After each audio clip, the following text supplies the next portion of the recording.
Zbog burnih istorijskih događaja pao sam u nervnu tenziju. Molim nadležni organ da mi odobri odlazak u penziju. Penziju.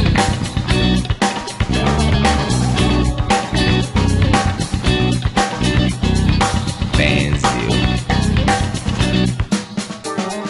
Včera mene Iglesija, sučica pjevača, kaže pjevač ne zna šta je ekonomska kriza. Pogodi se mjesečno bar za jednu svadbu, malo džidži midži i vazda pun deviza.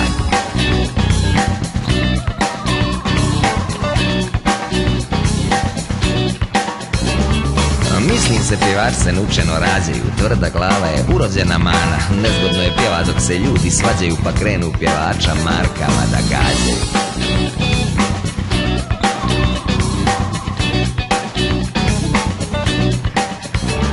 Ano puto navalio u politiku da me dadne, kaže ko visoko leti, visočije padne. Političar je vazda ljubazan sa svima, svak od njega radost saučešće prima.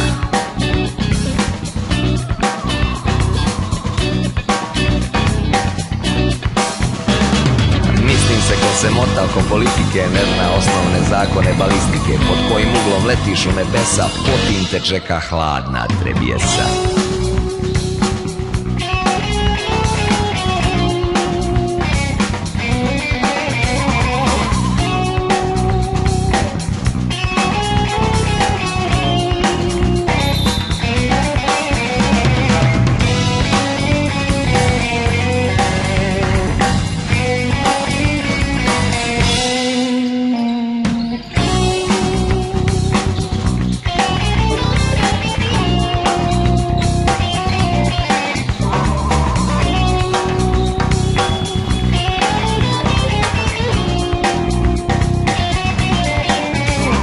Od Baja Patka crtanog lika stalno slušam da sam za privatnika. Samo budala ganja popularnost slavu, biznis je za moju inteligentnu glavu.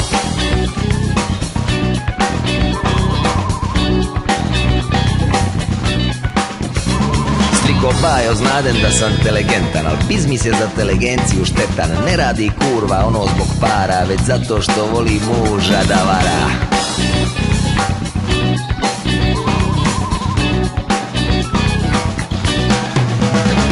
Digital Mandrak Solomon mudri na stihove moje lupa recenziju. Sudeć po onom što u njima vidi, sluti kod mene nervnu pretenziju. Počeo si sebe ozbiljno da shvataš, a publiku na patetiku da pataš. Čini mi se burazeru da sam zreo za penziju.